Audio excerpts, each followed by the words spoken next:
नमस्कार, मैं हूं नेहा पंत। आप देख रहे हैं न्यूज 18 इंडिया। कहीं सियासत, कहीं हंगामा, कहीं बवाल, यहां हर खबर से उठते हैं सुलगते सवाल। और आज का सवाल उठ रहा है अमेठी में राहुल गांधी के पर्चा दाखिल करने के बाद। केरल के वायनाड के बाद कांग्रेस अध्यक्ष राहुल गांधी ने अपनी परंपरागत सीट अमेठी से भी आज नामांकन दाखिल कर दिया। राहुल गांधी पूरे लाव लश्कर के साथ पर्चा दाखिल करने पहुंचे। उनके रोड शो में कार्यकर्ताओं की भीड़ तो थी ही, उनकी बहन और कांग्रेस महासचिव प्रियंका गांधी का पूरा परिवार भी उनके साथ मौजूद था। लेकिन सबसे ज्यादा उंगलियां उठी जमीन घोटाले और मनी लॉन्ड्रिंग के आरोपी रॉबर्ट वाड्रा की मौजूदगी पर। बताने की जरूरत नहीं कि रॉबर्ट वाड्रा कांग्रेस अध्यक्ष की बहन प्रियंका के पति हैं। पहले भी वो अमेठी में राहुल गांधी के रोड शो का हिस्सा रहे हैं, लेकिन इस बार आरोपों से घिरे होने की वजह से ठीक चुनावी मौसम के बीच में उनकी मौजूदगी पर सवाल उठने लगे हैं। एक नजर राहुल के रोड शो और उस पर आ रही प्रतिक्रियाओं पर।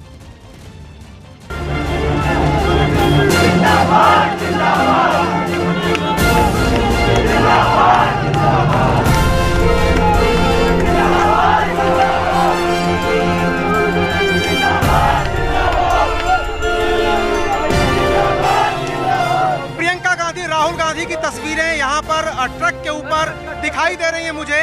उनके बच्चे प्रियंका गांधी के बेटे की भी तस्वीर मैं देख सकता हूँ। ठीक प्रियंका गांधी के पीछे वो खड़े हैं। तो एक पूरा परिवार जो है वो यहाँ पर एक स्ट्रेंथ दिखाते हुए, परिवार की यूनिटी दिखाते हुए। अभी मैंने अपना नॉमिनेशन फाइल किया है। इससे पहले मैंने वायनाड में नॉमिनेशन फाइल किया। तो सबसे पहले मैं अमेठी की जनता और वायनाड की जनता को दिल से धन्यवाद देना चाहता हूँ। वायनाड में अभी नामांकन जब भरने गए थे तो उस वक्त जो है मुस्लिम लीग का झंडा एक हाथ में था और जमात इस्लामी का एजेंडा था। यहाँ पर क्या करेंगे ये पता नहीं। राहुल जी अमेठी से एक बार बहुत भारी मतों से फिर जीतेंगे और केरला से भी भारी मतों से जीतेंगे। और अमित शाह को ये भी मालूम है कि मुस्लिम लीग इंडियन मुस्लिम लीग है, पाकिस्तानी मुस्लिम लीग नहीं। अमेठी की जनता और वायनाड की जनता को दिल से धन्यवाद देना चाहता हूँ। आज नामांकन भरने आए तो जीजा जी को साथ लाए। मैंने कहा अमेठी के किसान भाई, जमीन बचाओ अभियान शुरू करिए।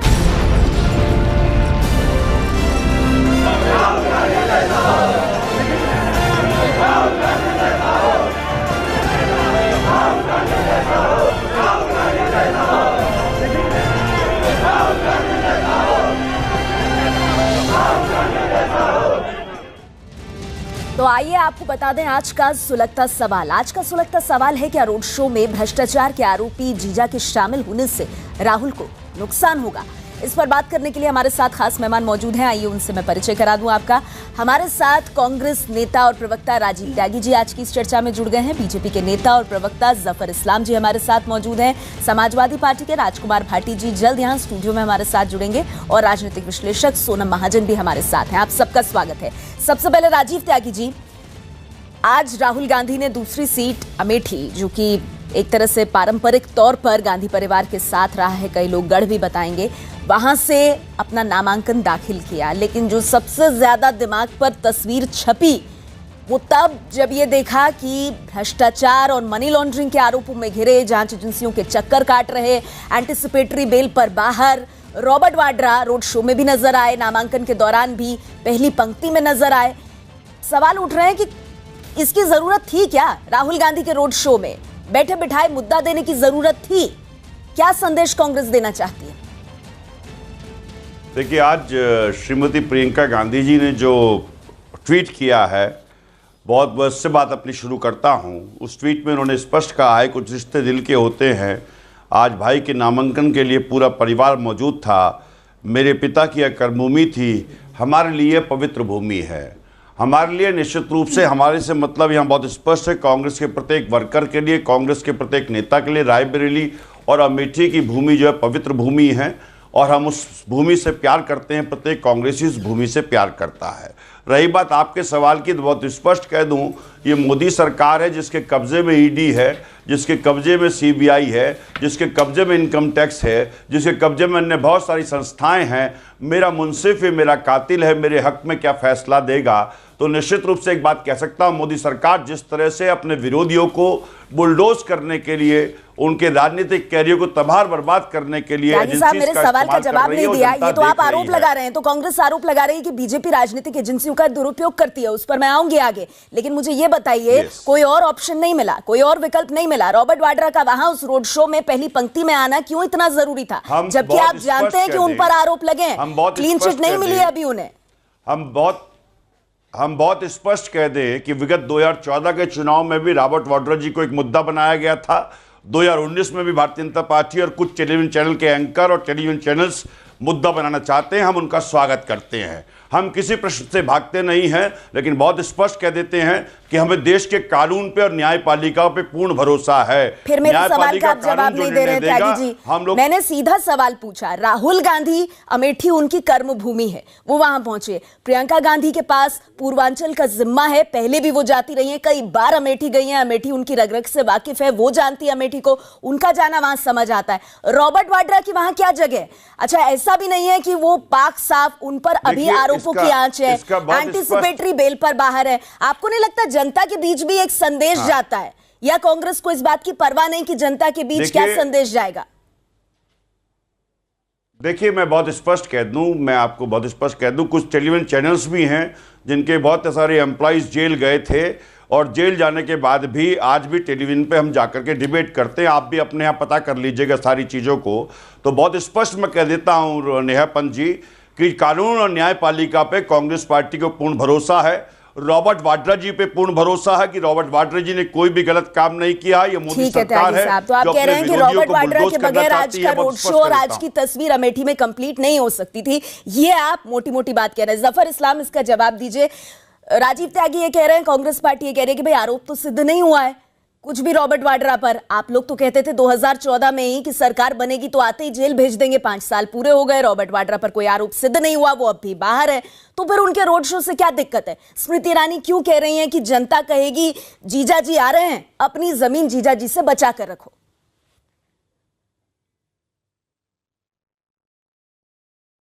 देखिए नेहापन जी, ये उनकी कर्म भूमि नहीं है, ये शर्म भूमि है। आज उनको शर्मसार होना चाहिए कि वहां की जनता, वहां के ऐसे एक नेता, भारतीय जनता पार्टी के ऐसे कर्मठ नेता स्मृति ईरानी जी के प्रति इतना विश्वास करती है, इसलिए कि उन्होंने कर्म किया है पिछले 5 सालों में। वहां के इलेक्टेड एमपी ना होने के बावजूद भी उन्होंने कर्म किया है, और लोगों का जो वहां पर विश्वास था, उस विश्वास को जीता है। इन्होंने क्या किया है, इन्होंने विश्वास जीतने के बजाय लोगों ने अपने, मैं कहूंगा भारतीय जनता पार्टी के प्रवक्ता से कि अमेठी को शर्म भूमि ना बोले। अमेठी शर्म भूमि को शर्म भूमि, शर्मसार हो रहे करते हैं। अमेठी की सुन लीजिए, अभी आप सुन लीजिए, शर्मसार लोगों को एक और बात बताता हूं। अमेठी के शर्मसार लोगों को एक और बात बताता हूं। अमेठी की जनता की चरण भूमि को चंदन समझ के ये सारे पार्टनर्स इन क्राइम में, आप पूरा परिवार जो है ना, परिवार और अमेठी को कैसे बोलते हैं शर्म भूमि?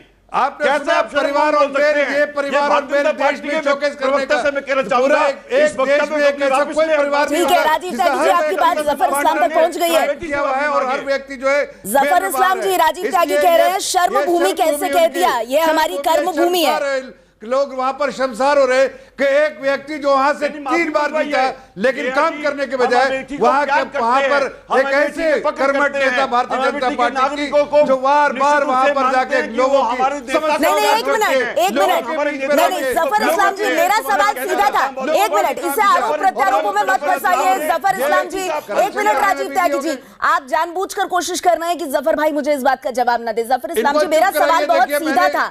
जफर इस्लाम जी, मेरा सवाल बड़ा सीधा था। जब कोई आरोप सिद्ध नहीं हुआ हुआ रॉबर्ट वाड्रा पर, तो उनके रोड शो में आने से क्या दिक्कत है? फैशन चल गया है। एक मिनट राजीव त्यागी जी, हो गया सर, आपको जितना वक्त दिया मैंने, आपके बीच कोई नहीं बोला, पर आपको आदत है दूसरों के बीच बोल करके उनकी बात जनता तक ना जाए ये कहने की, ये गलत है राजीव त्यागी। जफर इस्लाम का मौका है, वो अपनी बात रखेंगे, वो अपनी बात रखेंगे जैसे आपने अपनी बात रखी। 3-4 सवालों के आपने जवाब दिए, अब आपको वही करना चाहिए जो आपके समय किसी और ने नहीं किया। सब शांत रहे, अब आप उन्हें मौका दीजिए। जफर इस्लाम अपनी बात पूरी कीजिए और मेरे सवाल का सीधा जवाब, जब कोई आरोप नहीं तो शामिल होने से क्या दिक्कत रॉबर्ट वाड्रा के? सीधा जवाब देखिए, मैं तो इसलिए शर्मसार कह रहा हूं, लोग शर्मसार हो रहे हैं कि आपने देखा होगा देश की जनता अगर किसी को बेल पे हो, अगर बेल पे और करप्शन चार्जेस में वो मुंह छिपा के घुसता है, इसलिए घूमता है, इसलिए कि लोग देखेंगे, कहेंगे कि ये आदमी चोर है, ये आदमी ने गबन किया है, ये आदमी ने करप्शन किया है, ये देश की संपत्ति लूटी है। आप कैसा परिवार है? शर्मसार तो देश हो रहा है उनको देख के। 2004 से जीतते हुए आए, वहां पर कर्म भूमि बोलते हैं, जो शर्म भूमि में कुछ काम नहीं किया। वहां पर जो अगर किसी ने काम किया है तो स्मृति ईरानी जी ने किया है, जिन्होंने खून पसीने वहां बहाए, वहां के लोगों की समस्याएं समझी, वहां लोगों का, और एक जो है वहां पर अपने वहां जीत के वहां के एमपी भागे हुए हैं, लापता है, और वहां काम कौन कर रहा है? तो स्मृति ईरानी जी। नहीं जीतने के बावजूद भी वहां की जनता की सेवा की, इसलिए वहां की जनता आज शर्मसार हो रही कि आदमी कैसे आया। रॉबर्ट वाड्रा क्यों मुद्दा है भाई? आप लोगों ने वादा किया था 2014 में इलेक्शन कैंपेनिंग के दौरान कि रॉबर्ट वाड्रा को आते ही जेल में डालेंगे। वो तो बाहर हैं, उन पर कोई आरोप सिद्ध नहीं हुआ। राजस्थान और हरियाणा की बात करें तो राजस्थान में आपकी सरकार थी, आप लोग हार गए उधर, ये बड़ा मुद्दा था। हरियाणा में चुनाव होंगे तो वहां भी जनता पूछेगी रॉबर्ट वाड्रा पर क्या किया, फिर क्या जवाब देंगे आप लोग? सुन लीजिए, बिल्कुल जवाब देंगे। सरकार जेल में नहीं भेजती, ये बताना चाहता हूं। ये कोई इमरजेंसी वाली सरकार नहीं है, ये सरकार कानून का पालन करने वाली सरकार है। कानून जेल में भेजता है, कानून के हिसाब से प्रक्रिया हो रही है, और वो आज बेल में है। जैसे लालू यादव जब बेल पे थे बहुत बड़ी बड़ी बातें करते थे, आज जेल में क्या हो रहा है? जेल की हवा खा रहे हैं ना।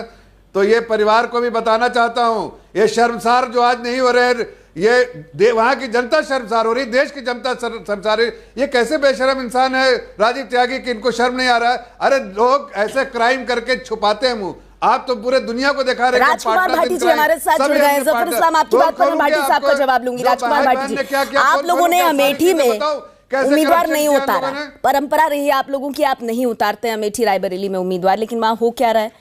ईडी और जांच एजेंसियों के जो चक्कर शख्स काट रहा है वो वहां पर रोड शो का हिस्सा है, नामांकन का हिस्सा है। मैंने सीधा सवाल राजीव त्यागी से पूछा कि कांग्रेस क्या संदेश देना चाहती है? राहुल गांधी और प्रियंका गांधी की प्रेजेंस वहां समझ आती है, रॉबर्ट वाड्रा वहां क्या कर रहे हैं? आपको नहीं लगता क्या जरूरत है? कांग्रेस क्या संदेश देना चाहती है? एक तो मुझे इस बात पर आश्चर्य है नेहा जी कि भारतीय जनता पार्टी के लोग किस मुंह से नीति और नैतिकता की बात करते हैं। इनके देश भर में चुने हुए प्रतिनिधि 124 प्रतिनिधि एमपी और एमएलए आपराधिक मुकदमे झेल रहे हैं जो सारे बेल पर हैं। क्या इन्होंने वो पार्टी से निकाल दिया, उनसे चुनाव में मदद नहीं ले रहे हैं? क्या देश के सबसे बड़े खनन माफिया येदियुरप्पा इनकी पार्टी का प्रचार नहीं कर रहे हैं? क्या एक ऐसे शख्स इनकी पार्टी के राष्ट्रीय अध्यक्ष नहीं है जिन्होंने नोटबंदी के दौरान जिनके बैंक में 752 करोड़ रुपए जमा हुए थे, क्या उनके ऊपर ये आरोप नहीं है? क्या उनके बेटे जयशाह पर 50,000 रुपए लगाकर 80 करोड़ रुपए कमाने का आरोप नहीं है? तमाम इनके कुलदीप सेंगर उत्तर प्रदेश के विधायक जिन पर रेप और हत्या का मुकदमा है, वो इन्होंने पार्टी से निकाले, पार्टी में हैं। नंबर एक बात। दूसरी बात, रॉबर्ट वाड्रा अगर वहां मौजूद हैं तो वो राहुल गांधी के बहनोई की हैसियत से मौजूद हैं, वो किसी पार्टी के नेता की हैसियत से मौजूद नहीं है। और ये चुनाव एक युद्ध की तरह होता है, इसमें घर के परिवार के लोग, रिश्तेदार सबके चुनाव में लगते हैं। इनकी पार्टी के नेता लड़ रहे होंगे, उनके भी तमाम रिश्तेदार खड़े होंगे। तो आपकी बात पे जफर इस्लाम से मैं जवाब ले लेती हूँ। राजकुमार भाटी आईना दिखा रहे हैं जफर इस्लाम जी, बीजेपी को आईना दिखा रहे हैं। आप लोग रॉबर्ट वाड्रा को मुद्दा क्यों बना रहे हैं? क्या आप क्या ऐसे नेता नहीं है जो बेल पर बाहर हैं और फिर भी चुनावी समर में है?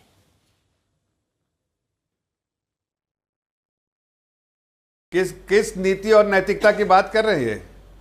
ये इनके ही जो मंत्रिमंडल में 2017 से जिस मंत्रिमंडल को हम लोगों ने उखाड़ के फेंका, जो वहां क्रिमिनल्स को और रेपिस्ट को अपने मंत्रिमंडल में घमंड और दंभ को छोड़ दीजिए। लोकतंत्र में दंभ नहीं चलता जफर भाई। उखाड़ कर फेंका, आपकी क्या हैसियत है उखाड़ कर फेंकने की? जनता ने एक बार हमें चुना, एक बार आपको चुना, उम्मीद के साथ जनता का फैसला है। देश की जनता है, देश की जनता, वहां की जनता ने फेंका आपको। अरे आप रावण हो या दुर्योधन हो, आप उखाड़ के फेंक दोगे? इस तरह की जो बातें करेंगे तो और आपको उसका और खुमियाजा भुगतना पड़ेगा। अरे आपकी हालत तो ऐसी हो गई भाटी जी, क्या अपने पैरों पे खड़े नहीं। आप मेरे प्रश्न का उत्तर दीजिए। हालत जैसी है वो देश जनता देखेगी जिसकी हालत जैसी है। मैंने जो प्रश्न उठाया, आपके 124 एमपी और एमएलए बेल पर हैं, 124 जिन पर गंभीर मुकदमे हैं। आपके उत्तर प्रदेश के मुख्यमंत्री पर 12 मुकदमे हैं, वो भी बेल पर है। नियत भी है और नेता भी है, नेता भी है, नियत भी है और नैतिकता भी है। We are a discipline party, we follow certain practices. जो आपके उत्तर प्रदेश के मुख्यमंत्री पर 12 मुकदमे हैं, वो भी बेल पर हैं। पॉलिटिक्स में जवाब दीजिए। You have to earn money. नहीं, आपने तो सिर्फ गबन करना है, आपने पैसे बनाना है, गबन करना, देश को लूटना, सरकार को। किसी प्रश्न का तो उत्तर दीजिए। उतना देर वहां के आपके पास जवाब नहीं है, आप शर्मिंदा हैं। उनको आप किसी तरह से ठेस पहुंचाना है। हम नहीं, हमारे पास क्या जवाब है? कोई जवाब नहीं है। आप रेपिस्ट को आप रेपिस्ट वाली पार्टी है, क्योंकि अपराधियों की पार्टी भारतीय जनता पार्टी है, घोटालेबाजों की पार्टी भारतीय जनता पार्टी है। अगर ये सब में है तो फिर कोई भी किसी पर कीचड़ नहीं उछाल सकता। अगर समाजवादी पार्टी का रिकॉर्ड भी ऐसा है, अगर कांग्रेस का रिकॉर्ड भी ऐसा है, अगर बीजेपी का भी रिकॉर्ड ऐसा है, तो फिर हमाम में सब एक जैसे हैं। ये कहने में क्या दिक्कत है? सोनम महाजन, मैं आपके पास आना चाहूंगी। एक बात राजकुमार भाटी ने कही, उन्होंने कहा ये चुनाव एक युद्ध की तरह है और ऐसे मौकों पर अगर परिवार साथ आता है तो उसको उसी तरह से देखना चाहिए। क्या रॉबर्ट वाड्रा को सिर्फ परिवार का एक सदस्य ही माना जाए, या फिर उनकी राजनीतिक हसरतें जिनको हर बार वो बुलंद करते रहे हैं अलग अलग माध्यमों से, क्या वो किसी से छिपी हैं?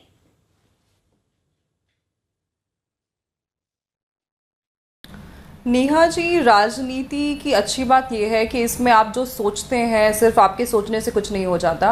आपको end of the day voter decides, आपको मतदाता चुन के लाते हैं, तभी आप पावर में आते हैं। तो मैं उनकी बात से इत्तेफाक रखती हूँ कि वो गांधी परिवार का हिस्सा हैं। अब सबसे बड़ी बात यह है कि आज तक तो वो बाहर ही है ना। जब चुनाव होते हैं तो बार बार जब कैंपेनिंग होती है तो हमने कितना सुना था पिछली बार कैंपेनिंग में कि हम जैसे ही आएंगे रॉबर्ट वाड्रा जेल में होगा, ये फलाना जेल में होगा, ढिकाना जेल में होगा। The fact of the matter is कि रॉबर्ट वाड्रा आज भी बाहर हैं और मुझे नहीं लगता इसको पॉलिटिकल ज़्यादा रंग देना चाहिए। वो उनका परिवार का हिस्सा है, वो कैंपेनिंग कर रहे हैं। हाँ, ये बात मैं सच मानती हूँ कि कांग्रेस पार्टी को उसका कोई फ़ायदा नहीं होगा, क्योंकि वो खुद उनके ऊपर बहुत प्रकार के मुकदमे चल रहे हैं और उनकी अपनी कोई ऐसी रेलेवेंस नहीं है, पॉलिटिकल रेलेवेंस नहीं है। उनका एम्बिशन ज़रूर हो सकता है, बट ऐसी उनकी कोई रेलेवेंस नहीं है कि उनके प्रचार करने से किसी को कोई फ़ायदा होगा। और क्या अगर बीजेपी कहे कि बीजेपी को उसका फ़ायदा होगा तो मुझे लगता है वो बात का भी कोई आधार नहीं है। जी, क्या कांग्रेस को नुकसान हो सकता है? नहीं, कांग्रेस को क्या ना, मुझे ये भी नहीं लगता है, क्योंकि कांग्रेस को अमेठी में उनकी क्या हालात हैं वो हमें पहले ही पता है, क्योंकि वोट जो होता है वो काम के आधार पे होता है। और दिस गोज विदाउट सेइंग कि राहुल गांधी जीतने के बावजूद भी अमेठी बहुत कम गए हैं। स्मृति ईरानी लगातार वहाँ पे लोगों से जुड़ी रही हैं, बहुत बार जाती रही हैं। बीमा योजना के साथ भी उन्होंने हज़ारों की तादाद में लोगों को जोड़ा है, तो उनका एक कनेक्शन वो अपना बना चुकी हैं अमेठी में। और तभी हमने देखा कि कांग्रेस पार्टी काफ़ी जिल्टेड भी महसूस कर रही है। उन्होंने वायनाड को चुना, तो ये सबको पता है कि अमेठी में क्या होने वाला है। पर और सोनम, क्या इसी वजह से पूरा गांधी परिवार साथ आया है? रॉबर्ट वाड्रा भी आज शो ऑफ यूनिटी करते हुए साथ आए। ये सवाल मैं आपका ले जाना चाहूंगी राजीव त्यागी के पास। राजीव त्यागी जी, काम नहीं किया है लगातार सांसद रहते हुए भी, और इसीलिए ये शो ऑफ यूनिटी, इसकी जरूरत इसीलिए पड़ी, इसीलिए वायनाड की भी जरूरत पड़ी राहुल गांधी को। देखिए, हम जो करते हैं वो तो निश्चित रूप से बहुत से लोगों को लगता है कि हमारा मजबूरी है, लेकिन राजनीति में निश्चित रूप से मैं मानता हूं कि प्रत्येक दल की अपनी स्ट्रेटजी होती है। मैं ये कहना चाहता हूं, आपने कहा काम नहीं किया, तो मैं 2004 से लेकर के 2014 के बीच में जो राहुल गांधी जी ने अमेठी में काम किया उसके बारे में बता देता हूं। 200 बेड हॉस्पिटल तिलोई में सैंक्शन हुआ, सैनिक स्कूल कोहार गौरीगंज में हुआ, Rajiv Gandhi national aviation university Fursatganj में हुई, institute of hotel management Jagdishpur में हुआ, सेल की नई यूनिट जगदीशपुर में हुई, Amethi Unchahar new railway line डलने का काम हुआ, Raebareli Amethi rail line doubling होने का काम हुआ, multi functional complex at railway station होने का काम हुआ, लखनऊ सुल्तानपुर नेशनल हाईवे 50 इसको 4 लेन में कन्वर्ट किया गया। ये कब से कब तक बता रहे हैं आप राजीव जी? एक बार जरा इसका पीरियड बताइए, टाइम पीरियड। ये मैंने आपको जो टाइम पीरियड बताया है, निश्चित रूप से यूपीए सरकार की जो योजनाएं अमेठी के लिए पास हुई उसके बारे में बताया, पहली बात। नहीं, अब मैं कब से आपसे कब दूसरी तक? बात कहता हूं, कौन से साल से कब तक? मैंने बताया, देखिए नेहा जी, मैंने बताया ना आपको, जितने भी हैं यूपीए के टाइम पे, यूपीए का टाइम कब था?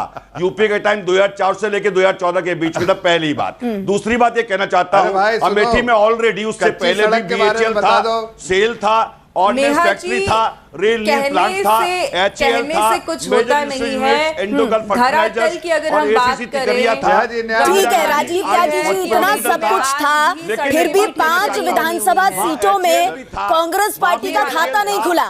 सिर्फ राहुल गांधी लगातार 3 बार से सांसद है ना वहां से। कांग्रेस पार्टी की क्या छाप है वहां पर, ये बताइए। अमेठी में बनते एक विधानसभा सीट नहीं कांग्रेस के खाते में, जबकि अमेठी को अपना परिवार राहुल गांधी मानते हैं। ये बात आपकी मैं बात मानता हूं, ये बात मैं आपकी मानता हूं कि अमेठी में हमारी क्या नाम इसका विधानसभा में सीट नहीं आई, लेकिन ये बात भी निश्चित है कि लोकसभा के चुनाव में चौथी बार 4 लाख पार, ये निश्चित रूप से 4 लाख से हम विजय प्राप्त करेंगे, पहली बात। जफर इस्लाम, जवाब दीजिए, कैसे भाग गए अमेठी से? वो कह रहे हैं 4 लाख से ज्यादा वोटों से विजय हासिल करेंगे। राहुल गांधी कह रहे हैं अमेठी से भागा थोड़ी हूँ, अमेठी में भी हूँ, वायनाड में भी हूँ। सौदा खींच करके, ठीक है राजीव जी, अब आपकी बात पर जवाब देंगे जफर इस्लाम। और वो जो अंबानी वाले एंगल की आप बात कर रहे हैं कि 30,000 करोड़ दे दिया, आज उस पर कोर्ट का भी जवाब आया, उस पर भी आएंगे, लेकिन पहले जफर इस्लाम का जवाब। मैं तो सिर्फ इतना कहना चाहता हूं कि अगर इतना काम किया है तो एक बिल्कुल ये शोकेस करने के लिए एक मॉडल कॉन्स्टिट्यूएंसी होनी चाहिए थी देश में, कि भाई ये कांग्रेस का बेस्टियन है, ये मॉडल कॉन्स्टिट्यूएंसी है, वहां के युवराज कांग्रेस के जो सर प्रधानमंत्री और कैबिनेट का पास हुआ हुए ऑर्डिनेंस के फाड़ देते हैं, वो इतनी क्षमता रखते हैं कांग्रेस में, तो ये मॉडल कॉन्स्टिट्यूएंसी है। जहां अब तो आप जाके तो देखिए, ये राजीव त्यागी तो गए होंगे कि नहीं, अरे जरा जाके देखिए, वहां कच्ची सड़कें हैं नेहापन जी, ये सारे जो बता रहे कई चीज तो बंद हो गई है, और इस बुरे हालत में है, कोई डेवलपमेंट नहीं, न सड़क है, न लोगों तक घर में पानी है, न बिजली है, किस तरह की बात करें। ये हमारे 2017 से हमने वहां पर डेवलपमेंट काम किया है। सुन लीजिए, आप लोगों नहीं, पर को मेरा सवाल तो सीधा था जफर इस्लाम जी, स्मृति ईरानी ने काम किया होगा, वो लगातार दौरे करती रही है, पर ये क्यों कह रहे हैं कि राहुल गांधी अमेठी से भाग गए? 2017 से जफर भाई, राहुल गांधी कह रहे हैं मैं तो अमेठी से भी चुनाव लड़ रहा हूं, मैं भागा कहां हूं? और जो स्मृति, देखिए भागे तो बराबर से रहे, वो आए हैं, अभी ये बोलना चाहिए उनको कि अभी आया हूं आपसे, चाहे क्षमा मांगो या आपके सामने खड़ा हो, भागे तो रहे बराबर रहे। वो 56 दिन के जब जाके वो छुट्टियां लेते हैं, ब्रेक लेते हैं, तो उनको सबको मालूम है कि वो अपने कॉन्स्टिट्यूएंसी के बारे में चिंतित नहीं रहते हैं। वहां कॉन्स्टिट्यूएंसी में जाके पूछिए लोगों से, उनकी दुखिया सुनिए, उनके दुखड़े सुनिए, अब तब समझ में आएगा। 1 मिनट में इसमें भाटी साहब आपको लेकर आना चाहूंगी। स्मृति ईरानी आई हैं, स्मृति ईरानी लगातार अमेठी के साथ हारने के बाद भी रही, क्या इसी वजह से मजबूर होकर राहुल गांधी भी आए हैं? नहीं, राहुल गांधी तो अमेठी से चुनाव लड़ते रहे हैं, उनकी परंपरागत सीट है और वो चौथी बार चुनाव लड़ रहे हैं। फिर भी विधानसभा में खाता नहीं खुला। मैं आपकी बात से नहीं, विधानसभा में दूसरी परिस्थितियां थी, कभी कभी ऐसा हो जाता है कि झूठ और छल भी चल जाते हैं, माहौल अलग था। एक सीट आपकी आई, पूरे यूपी में क्लीन झूठ और छल चला, मुझे बताइए। पूरे यूपी में मतलब जो सीट आपने जीती वो सच जीती और जो बाकी ने जीती वो झूठ और छल से जीती, ऐसा कैसे हो सकता है भाटी साहब? 2017 का चुनाव बीजेपी ने पूरी तरह हिंदू मुस्लिम चुनाव बना दिया।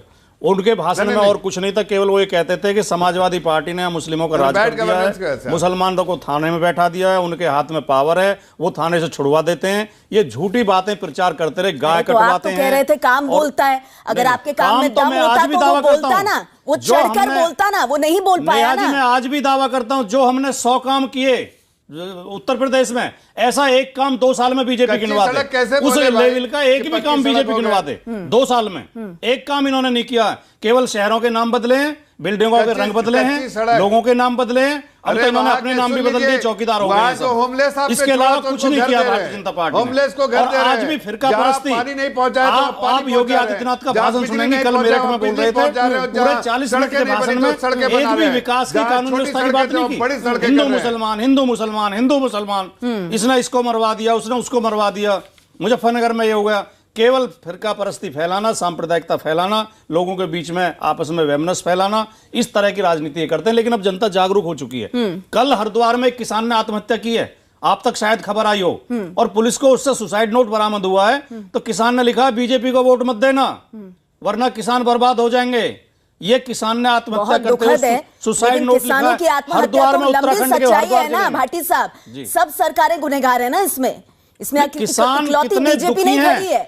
उत्तराखंड में राज्य में भी बीजेपी की सरकार है और केंद्र में भी। तो आपसे बेहतर कौन जानता है कि किसानों को सबने छलाए, सबने मिल के छलाए। हमारी सरकार ने किसान के लिए बहुत काम किया। मैं जाते ना आपको, हमारी सरकार ने किसान के लिए सिंचाई का पानी फ्री किया, 5 लाख का बीमा दिया, उनके कर्जे माफ किए, और किसान के लिए जो जमीन नीलाम होती थी उस पर रोक लगाई। किसान के लिए समाजवादी पार्टी ने काम किया। वो गन्ना किसानों वाले तब भी रो रहे थे, आज भी दुखी हैं। आज गन्ना किसान का 14,000 करोड़ रुपया वो किया उन्होंने, पहले आपके गड्ढे भरे, अब आएगी बारी उनके कार्यकाल में जो एरियर है वो देने की। नेहा जी झूठ बोलते हैं। कल ही योगी आदित्यनाथ अपने भाषण में कह रहे थे हमने 61,000 करोड़ का भुगतान किया, जबकि केवल 24,000 करोड़ का भुगतान हुआ है। ठीक है, 14,000 करोड़ रुपया आज भी बकाया किसानों का। ठीक है, आज भी।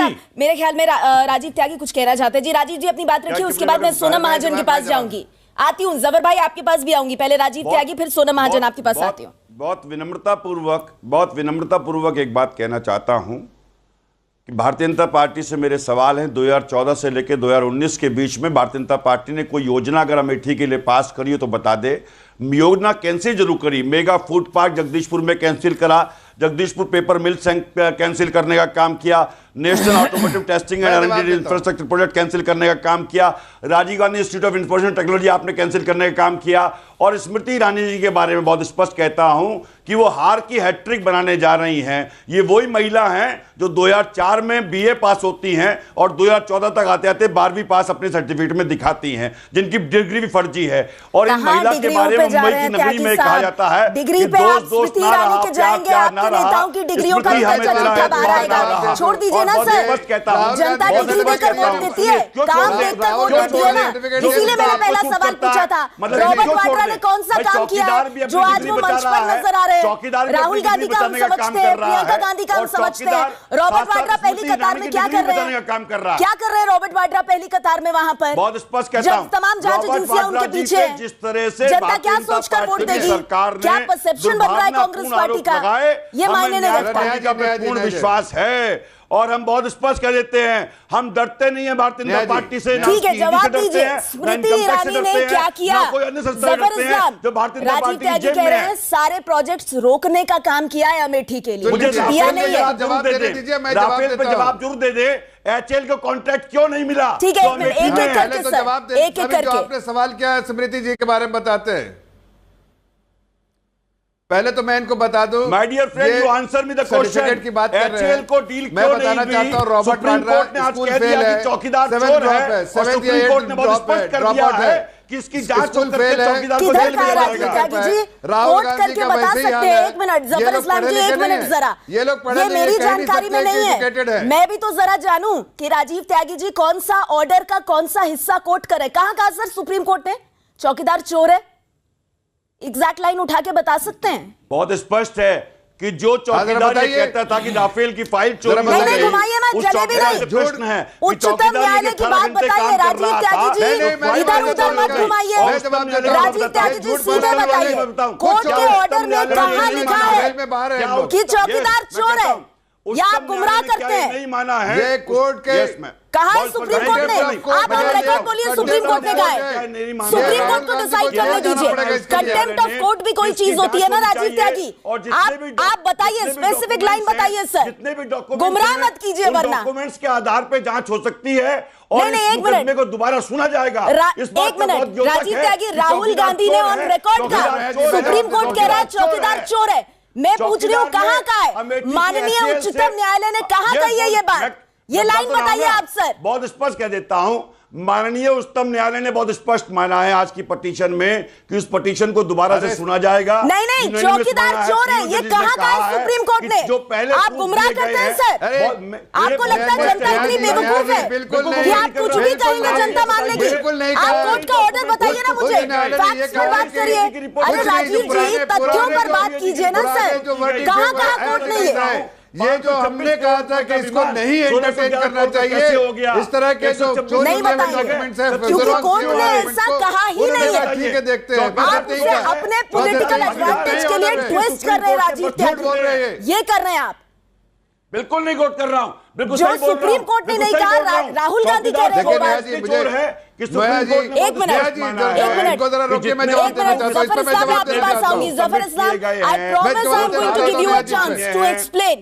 मिनट राजीव त्यागी जी, ठीक है, आप मुझे अभी तक नहीं बता पाए सुप्रीम कोर्ट ने अपने ऑर्डर में ये बात कहाँ कही है। सोनम महाजन, मैं आपके पास आना चाहूंगी, एक minute. Sonam Mahajan, I want Sonam Mahajan to be on air, on screen. Sonam Mahajan, Sonam ji, सीधा सवाल, राहुल गांधी ने आज अपना नामांकन भरा, उसके बाद जब पत्रकारों से बात कही उन्होंने ये कहा सुप्रीम कोर्ट ने भी कह दिया चौकीदार चोर है। यही बात राजीव त्यागी जी कह रहे हैं। मैं कह रही हूं कोर्ट ने अपने ऑर्डर में ये कहा है, ये कोर्ट कर दे, बता दे कि माननीय उच्चतम न्यायालय ने ये बात कही है। सोनम जी, या गुमराह करने की कोशिश है?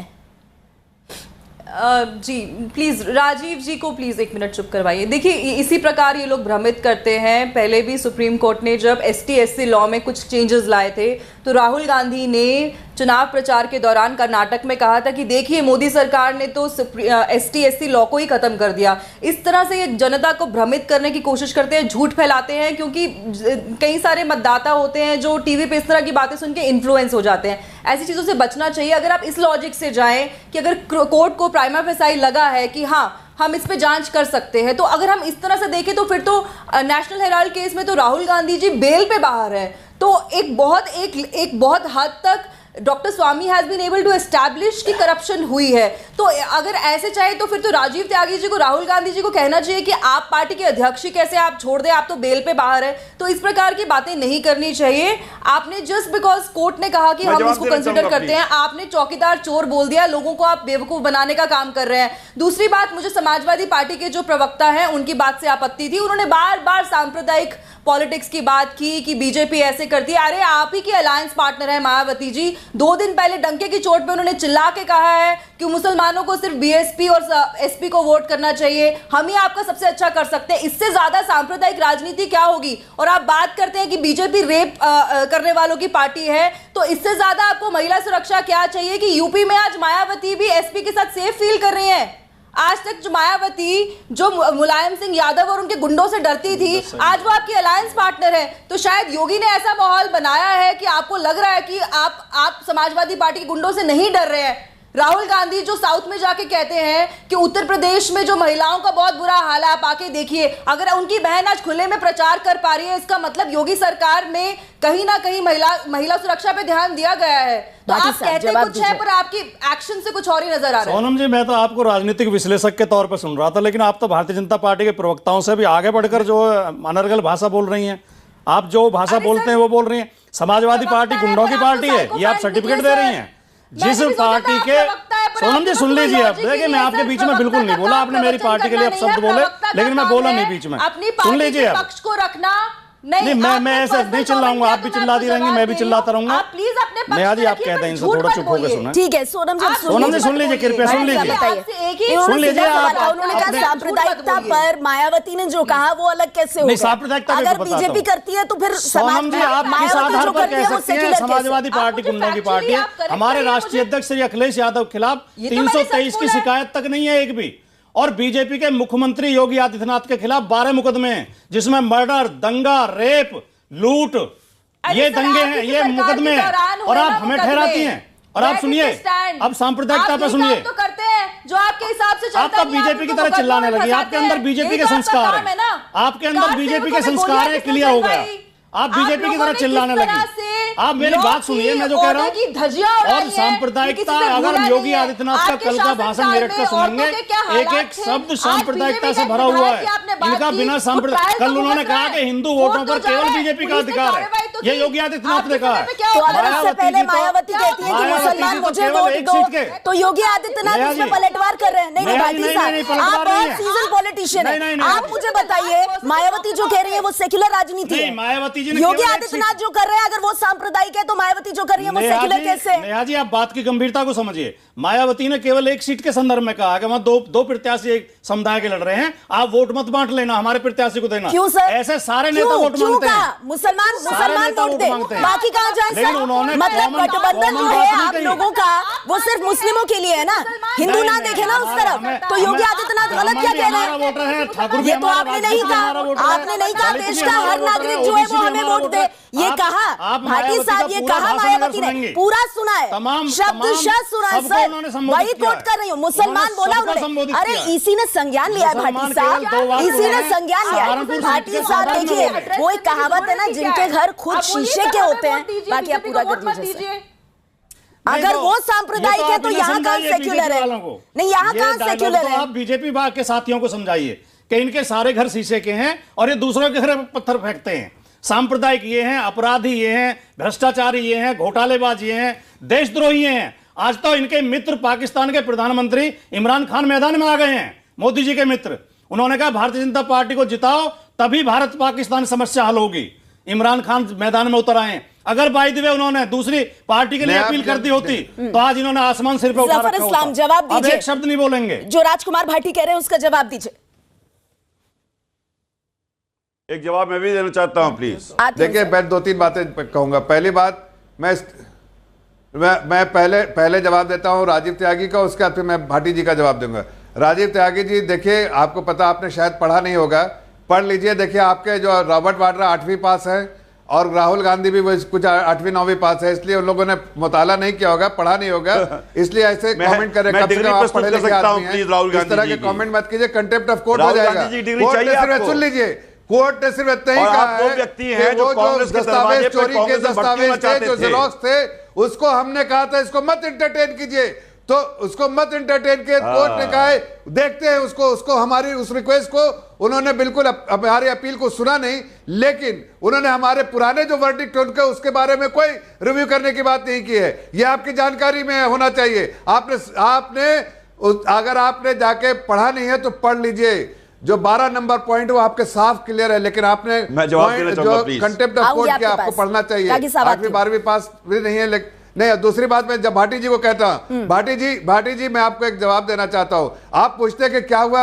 ये राजीव त्यागी और आप पूछ रहे थे स्मृति ईरानी जी ने क्या क्या है वहां पर। स्मृति ईरानी जी ने वहां के लोगों के आंखों के आंसू जो है उसको पोंछे हैं। जो वहां के लोग अपने दुखड़े सुनाते थे उसको उनके जो तकलीफ थे उसको दूर किया है। घर घर तक बिजली पहुंचाई है, घर घर तक जो है वहां पर 23 मई को जनता इसका प्रमाण पत्र दे देगी। अगर आंसू पहुंचे होंगे तो 23 मई को आपके पक्ष में फैसला आ जाएगा, नहीं पहुंचे होंगे तो भारी वोटों से हार जाएंगे। और हमने अनेक ऐसे काम किए हैं। पर आपके कार्यकर्ता तो कांग्रेस के लिए काम कर रहे हैं ना, अमेठी में, अमेठी और रायबरेली में अमेठी में कर रहे हैं ना, कर रहे हैं। कांग्रेस को राहुल गांधी को भरोसा क्यों नहीं है? कम से कम 4 लाख वोटों से नहीं, वो वायनाड क्यों चले गए? फिर इतना भरोसा था तो वायनाड भी गए ना। वो वहां पे देखिए वामदल उनसे नाराज हो गया। तो एक संदेश देने के लिए था।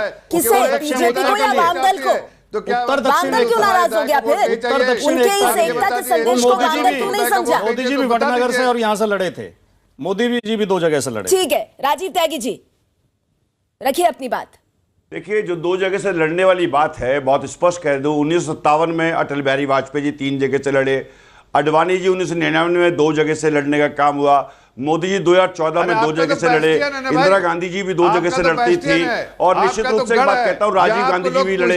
लेकिन मैं बहुत स्पष्ट कहना चाहता हूं, भारतीय जनता पार्टी बौखला गई है। और भारतीय जनता पार्टी से एक बात कहना चाहता हूं, बहुत स्पष्ट कहना चाहता हूं, शर्म भूमि आपके लिए होगी। मैं इस सब पे दोबारा ऐतराज करता हूं, मुझे कंप्लीट करने दीजिए।